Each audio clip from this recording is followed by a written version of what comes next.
नमस्कार दोस्तों, हमारे हिंदी YouTube चैनल में आपका स्वागत है। जिसका भी जन्म हुआ है उसकी मृत्यु भी होगी ही। जन्म और मृत्यु के बीच जो महत्वपूर्ण घटना घटती है वह है जीवन। अधिकतर लोग जान ही नहीं पाते कि जीवन को जीवन बनाया कैसे जाए। वो जन्म और मृत्यु को ही जीवन का हिस्सा समझ लेते हैं। जीते तो पशु भी हैं, लेकिन जीवन को जानने की संभावना ईश्वर ने सिर्फ मनुष्य को दी है। मनुष्य ही अच्छी तरह से समझ सकता है कि जीवन का मतलब क्या है।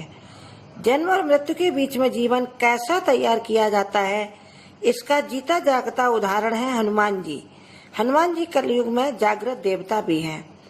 जिस धर्म में जो भी संदेश है वे समूचे व्यक्तित्व को उन्होंने अपने जीवन में उतारा है। हनुमान जी सभी जगह खरे उतरते हैं। आज उनकी जब हम जयंती मनाते हैं तो उनसे हमें कुछ सीखना चाहिए। अपने जन्म के उद्देश्य को समझने के साथ उनका यदि हम अनुसरण करें तो महान बनने से कोई नहीं रोक सकता। हनुमान जी बचपन में बहुत ही चंचल थे। एक बार उन्होंने अपनी माँ से पूछा, मैं बड़ा होकर क्या बनूंगा?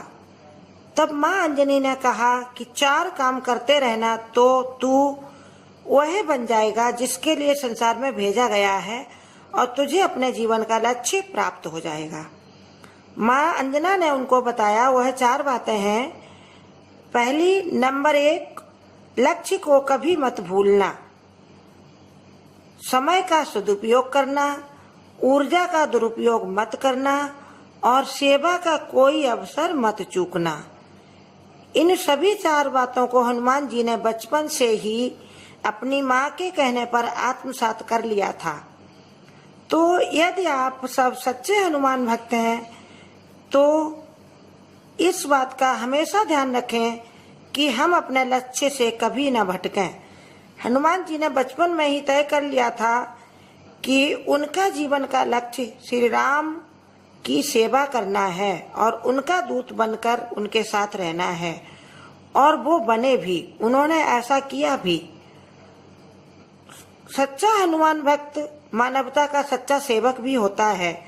आज हमें समाज में सच्चे मानव सेवकों की आवश्यकता है, जिससे हमारा समाज बहुत ही सुदृढ़ बनेगा और सब अपने अपने लिए तरक्की के रास्ते खोज पाएंगे। सिर्फ हमें उन्हें थोड़ा सा सहारा देने की जरूरत है।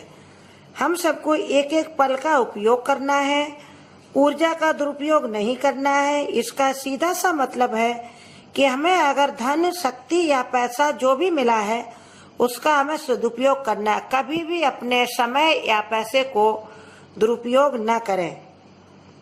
हनुमान जी के चरित्र की ये 4 बातें जीवन में जो कोई भी उतार लेगा वह उनका सच्चा भक्त भक्ति भावना के साथ उनको हमेशा याद करेगा और उनका वरदान प्राप्त करेगा। तो दोस्तों, ये 4 बातें हैं और बहुत सरल भी हैं। सिर्फ हमें मनन करने की आवश्यकता है कि हम इन 4 बातों को साथ में रखते हुए अपने जीवन पथ पर कैसे आगे बढ़ें। इससे आपके परिवार के सभी लोग, उनकी जीवन की अच्छी नींव पड़ेगी और सभी संस्कारित होंगे, और जो संस्कारवान होंगे उनको धनवान होने से कहीं कोई नहीं रोक सकता। उनकी तरक्की का रास्ता कभी बंद नहीं होगा, क्योंकि उनको भगवान हनुमान का साथ प्राप्त है और प्रभु राम की कृपा भी उनके साथ चलेगी। प्लीज हमारे वीडियो को लाइक करें और इसको शेयर करें अपने दोस्तों में। तथा अगर आपने अभी तक हमारे चैनल को सब्सक्राइब नहीं किया है तो प्लीज हमारे चैनल को सब्सक्राइब करें।